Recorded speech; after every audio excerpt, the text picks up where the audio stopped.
Zdravím všetkých Gearheads. Pri novom videu vás ako obvykle víta Abík a od mikrofónu Simona. Od posledného videa ubehla nejaká doba. Mohol za to nedostatok času, práca a každodenné povinnosti.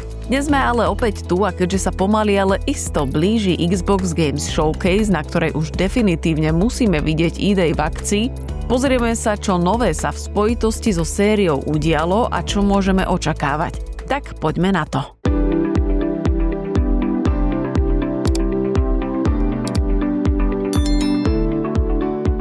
Pre mnohých hráčov sa vzťah k sérii Gears of War začal ešte v časoch Xboxu 360. Práve prvý diel bol pre veľa ľudí momentom, keď si uvedomili, čo vlastne moderné konzolové hry dokážu.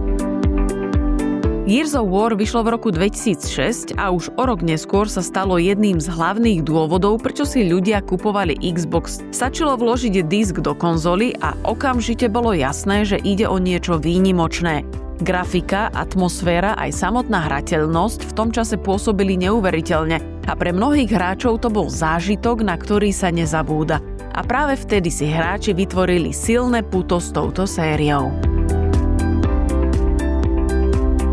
Aj preto dnes fanúšikovia očakávajú od Gears of War EA naozaj veľa. Pre mnohých je najdôležitejšia práve kampaň. V priebehu rokov sa veľká časť hráčov čoraz viac prikláňa k singleplayerovým titulom, kde dostáva príbeh a atmosféra väčší priestor. Kampane v sérii Gears of War boli vždy jednou z jej najsilnejších stránok a EA má potenciál na to, aby tento prvok opäť posunul o kus ďalej. Ide o príbeh zasadený priamo do udalostí Emergence Day, teda momentu, ktorý zásadne zmenil celý svet planéty Sera. Práve preto sa predpokladá, že kampaň bude plná detailov, skrytých informácií a rôznych easter eggov, ktoré môžu rozširovať lore celej série. Pre fanúšikov príbehu je to príležitosť skúmať hru opakovane, hľadať nové teórie a súvislosti, ktoré môžu naznačiť smerovanie série v budúcnosti. Samozrejme, Geary nie sú len o kampani. Už od prvého dielu je veľmi dôležitou súčasťou série multiplayer. Zároveň však platí, že klasický kompetitívny multiplayer sa postupom času stal výrazne náročnejším. Dnes sú lobby plné skúsených hráčov a pre nováčikov alebo rekreačných hráčov to môže byť pomerne tuhé prostredie. Práve preto mnohí fanúšikovia dúfajú, že sa v EA vrátia aj niektoré obľúbené co-op režimy. Horda sa stala jedným z najikonickejších prvkov série a pre mnohých je dokonca zábavnejšia než klasický multiplayer. Podobne je na tom aj Beast Mode, ktorý hráčom umožnil hrať za lokustov a stal sa jedným z najpopulárnejších experimentov série. Ak by sa tieto režimy v nejakej forme vrátili, mohli by mať výrazný vplyv na popularitu a životnosť hry. Aj preto každý detail a novinka o EA vzbudzuje veľké očakávania a fanúšikovia netrpezlivo sledujú všetky správy o očakávanom titule. A asi najhorúcejšou otázkou, ktorú sa pýta každý fanúšik je, kde je EA. Od úžasného traileru z roku 2024 ubehli takmer 2 roky a potom nastalo ticho. Nedostali sme takmer žiadne nové správy, žiadne ukážky z hry, žiadnu marketingovú kampaň, nič. Jediné oficiálne aktuality, ktorých sme sa dočkali, boli informácie o návrate pôvodných dabérov Markusa a Doma, info o spolupráci People Can Fly, jedného krátkeho interview, v ktorom sa viac menej opakovalo to, čo už bolo povedané po Games Showcase 2024 a pár nepotvrdených správ o hernom dizajne vytiahnutých z portfólia jedného z vývojárov. Jediným oficiálnym oznámením bolo potvrdenie vydania na rok 2026. Kto by si chcel osviežiť pamäť alebo ho tieto správy minuli, odporúčam pozrieť si naše predošlé videá. Odkaz nájdete v popise. Fanúšikovia Gears of War teda môžu byť mierne rozhorčení, no zároveň si treba uvedomiť, že vývoj hier je zložitý proces, v ktorom hrá úlohu množstvo faktorov. Hry ako Gears of War nevznikajú zo dňa na deň.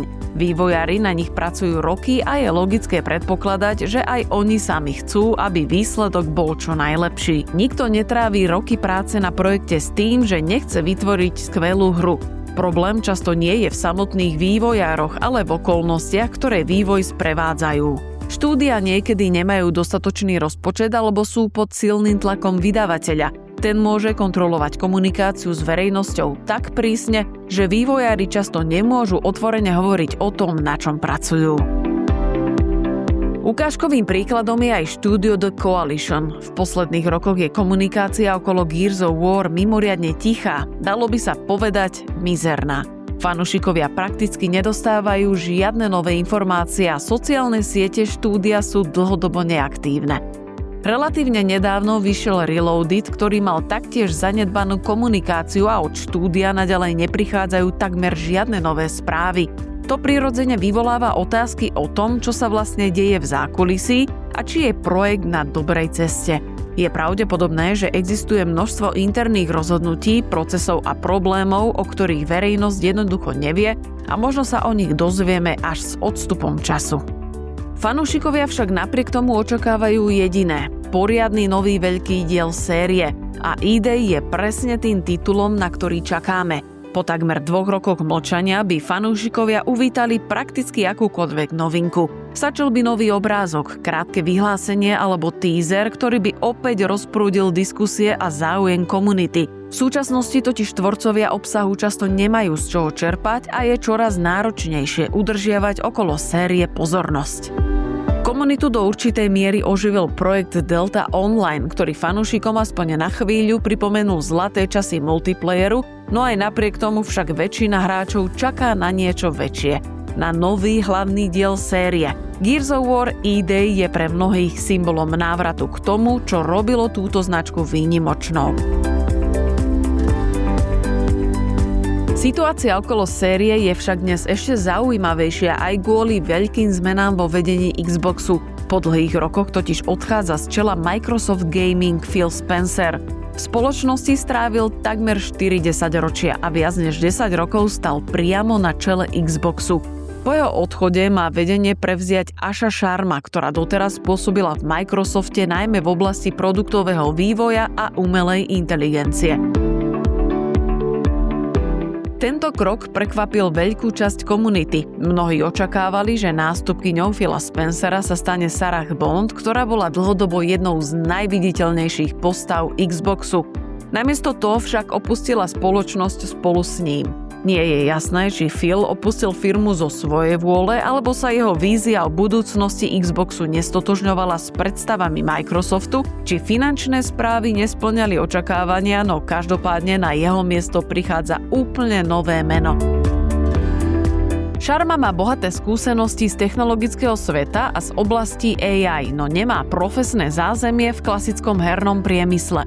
V minulosti pôsobila ako viceprezidentka vývoja pre Messenger a Instagram v spoločnosti Meta a pred povýšením v Microsofte bola prezidentkou divízie Core AI zodpovednej za AI produkty. To vyvolalo medzi fanúšikmi vlnu neistoty, pretože niektorí sa obávajú, že Xbox sa bude ešte viac orientovať na technologické experimenty a AI obsah a jeho implementáciu do hier namiesto hier samotných. Na popularite jej moc nepridalo ani fiasko, keď krátko po svojom vymenovaní do funkcie verejne zdieľala svoj Xbox profil, čo vyvolalo v hráčskej komunite špekulácie o tom, či jej gamer score nie je umelo nafúknuté či upravené, aby sa zapáčila fanúšikom.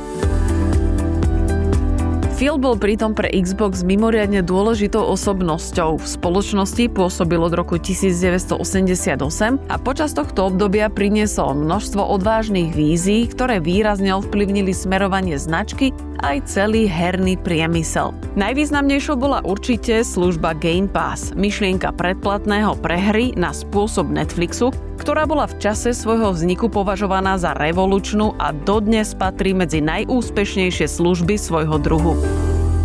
Spencer zároveň spustil agresívnu stratégiu akvizícií, v rámci ktorej Xbox nakúpil množstvo vývojárskych štúdií s cieľom budovať rozsiahly katalóg hier pre Game Pass. Medzi najvýznamnejšie patrili Bethesda a Mojang, teda Minecraft, a v roku 2022 sa spolu s oznámením akvizície Activision Blizzard stal generálnym riaditeľom novovytvorenej divízie Microsoft Gaming.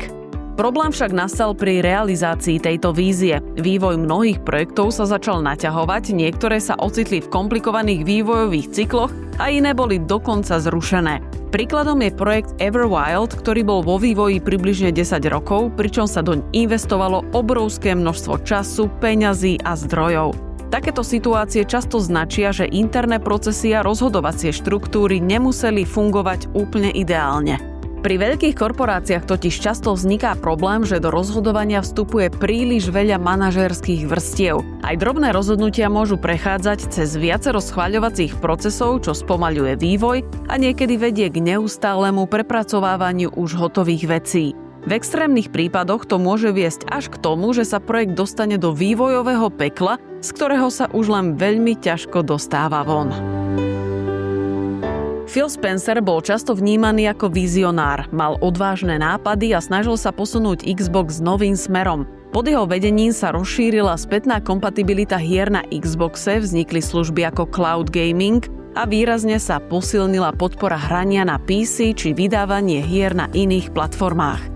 Počas svojho pôsobenia tak presadil množstvo úspešných nápadov, ktoré zásadne ovplyvnili celý herný svet a v očiach fanúšikov sa stal veľmi obľúbeným. Asi aj preto, že on sám je nadšeným hráčom.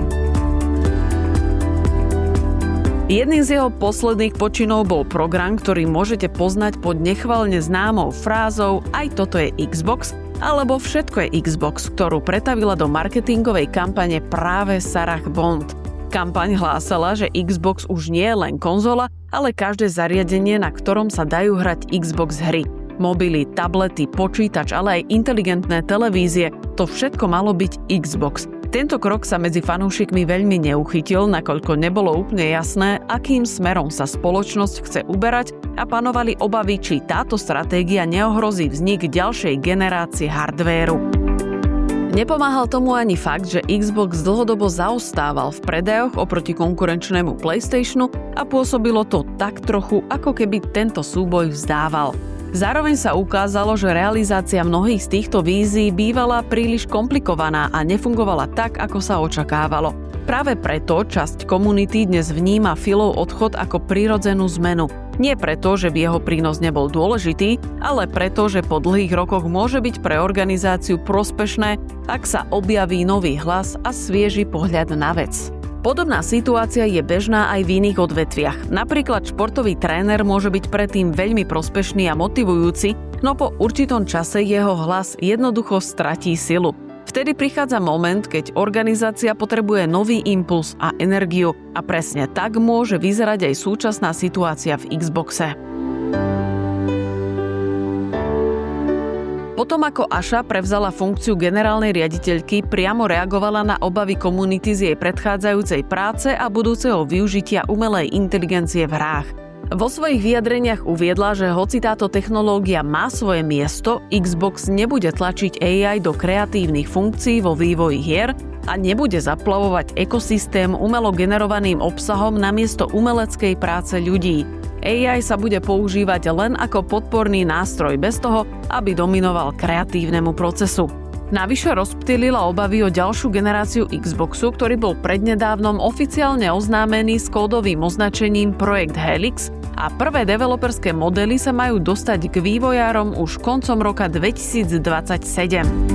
Na aktuálnej Game Developers Conference Microsoft zároveň zverejnil bližšie info o novom Xboxe a okrem iného sa potvrdili staršie očakávania, že sa má jednať o hybridný systém konzolí a PC s integráciou Steamu a Epic Games Storeu. Zároveň sa z internetu postupne vytrácajú všetky zmienky o kampani Aj toto je Xbox, čo naznačuje, že Microsoft plánuje postupne ukončiť starú marketingovú stratégiu a vrátiť sa k tradičnejšiemu vnímaniu značky so zacielením na novú konzolu a prepojenie Xboxu s PC. To potvrdzuje aj ďalšia zaujímavá správa z GDC. Spoločnosť sa opäť aktívne venuje programu spätnej kompatibility, ktorý má za cieľ sprístupniť staršie hry z pôvodného Xboxu, Xboxu 360 a Xboxu One na moderných zariadeniach. Ide o súčasť oslav 25. výročia značky a plánu prinášania nových spôsobov, ako hrať ikonické hry na moderných zariadeniach, vrátane rozšírenia podpory pre PC a cloudových služieb. S oživením programu spätnej kompatibility a oznámením návratu klasických titulov na nové zariadenia sa opäť ponúka otázka, Či by to nemohlo znamenať aj oficiálne sprístupnenie starších dielov Gears of War na PC. Okrem jednotky fanúšikovia doposiaľ mohli tieto staršie diely hrať na počítači len prostredníctvom Xbox Cloud Gamingu v rámci Game Passu, prípadne sa uchyľovali k emulácii cez projekty ako Xenia. Na GDC bol oznámený aj príchod tzv. Xbox režimu pre Windows 11, ktorý prináša klasické konzolové rozhranie na Windows. Ten zatiaľ využíva iba handheld ROG Ally X a bolo by to teda logickým vyústením nového smerovania Xboxu, ktorý sa snaží zjednotiť konzolové a PC hranie a pritiahnuť na nové platformy hráčov, ktorí nemali príležitosť zahrať si klasiky nielen zo série Gears of War. Ak by sa tak stalo, bolo by už len čerešničkou na torte, keby sa tieto na PC doposiaľ nedostupné tituly dostali aj na Steam. Bol by to celkom rozumný ťah, nakoľko po nešťastnom prijatí Reloaded sú ďalšie remastery alebo remakey Gears of War 2 a 3, povedzme, dosť neisté.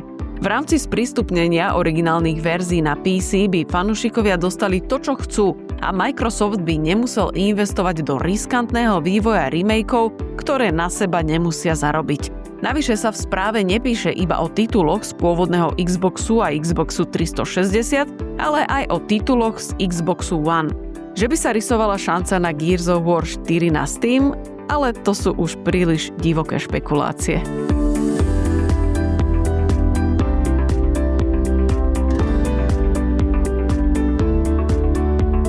Zdá sa však, že smerovanie spoločnosti by mohlo byť opäť nastavené správne. Návrat k vlastnému hardvéru, obnovenie programu spätnej kompatibility, previazanie konzolového hrania z PC a odklon od taktiky všetko je Xbox naznačujú svetlejšie výhliadky do budúcnosti. Pre fanúšikov Gears of War však bude najdôležitejšie, čo sa stane ďalej. Zmena vedenia ovplyvní smerovanie celej značky a možno aj tempo vývoja nových hier. Zatiaľ zostáva veľa otázok otvorených, no komunita čaká najmä na Gears of War E-Day. A kedy sa ho dočkáme? Čoraz častejšie sa začína diskutovať o dátume vydania. Sám Phil Spencer na minuloročnom Xbox Games Showcase oznámil, že E-Day dorazí pri príležitosti oslav 25. výročia Xboxu a 20. výročia série Gears of War, ktoré sú obe v novembri, listopadu 2026. Tento rok bude pre Xbox mimoriadne silný a priam nabitý veľkými vydaniami. Príde nový Fable, Forza, ďalší diel Call of Duty a iné veľké projekty. A nielen od Xboxu. Najväčším z nich však bude bez pochyby GTA 6. GTA je pravdepodobne najočakávanejšou hrou dekády a jeho vydanie dokáže úplne zatieniť prakticky akýkoľvek iný titul. Preto všetci vydavatelia budú plánovať vydania svojich hier tak, aby sa s týmto gigantom priamo nestretli. V podstate nikto z veľkej produkcie si nedovolí súperiť s takým kolosom, lenže po odklade jeho vydanie vychádza práve na november, čo pre E-Day predstavuje vážne riziko. Ak by jeho uvedenie na trh nastalo príliš blízko GTA alebo nedaj Bože v tom istom mesiaci, mohlo by to veľmi negatívne ovplyvniť predaje aj mediálnu pozornosť. V podstate by to pre hru bola absolútna katastrofa. Práve preto bude mimoriadne dôležité správne načasovanie. Ak má byť E-Day veľkým návratom Gears of War, musí dostať vlastný priestor na trhu. Ak chce Microsoft dodržať slovo a vydať hru v tomto roku, bude musieť výjsť pred GTA a čím ďalej od neho, tým lepšie. Z tohto pohľadu sa ako zaujímavá možnosť javí koniec leta alebo začiatok jesene. Takýto termín by dal titulu dostatok priestoru na to, aby si získal pozornosť hráčov ešte predtým, než herný kalendár zaplnia ďalšie veľké franšízy. Zároveň to ale nemôže byť príliš skoro, nakoľko sa v júni uskutoční Xbox Games Showcase, na ktorej príde nášup noviniek a ešte iba začne masívna propagačná kampaň, keďže sa očakáva, že E-Day bude stredobodom tejto akcie. Hra bude potrebovať nejaký odstup, priestor na marketing a hlavne nás pred vydaním, ako býva zvykom, s veľkou pravdepodobnosťou ešte čaká multiplayerová beta. Tá tiež potrebuje svoj čas na spracovanie odozvy od hráčov a následné doladenie. Alternatívou by teda mohol byť september alebo začiatok októbra, ktorý by poskytol približne mesiac až mesiac a pol široké okno pred príchodom najväčších jesenných blockbusterov vrátane GTA. Bez ohľadu na presný dátum však jedno ostáva isté. Gears of War E-Day patrí medzi najočakávanejšie projekty Xboxu a komunita má od tejto hry veľké očakávania. Ak sa vývojárom podarí skombinovať silnú príbehovú kampaň, kvalitný multiplayer a návrat obľúbených režimov, môže ísť o titul, ktorý sériu opäť posunie na vrchol herného priemyslu. A čo si o E-Day myslíte vy? Bude návratom série na vrchol, alebo nás čaká iba veľké sklamanie? Podelte sa o svoje názory v komentároch a dajte like a odber, nech vám neujdu ďalšie novinky. Nezabudnite nás sledovať na sociálnych sieťach a pridajte sa do skupiny na Steame a na Discord, kde môžete diskutovať alebo nájsť spoluhráčov. Všetky odkazy nájdete v popise pod videom a zatiaľ si môžete pozrieť našu ďalšiu tvorbu.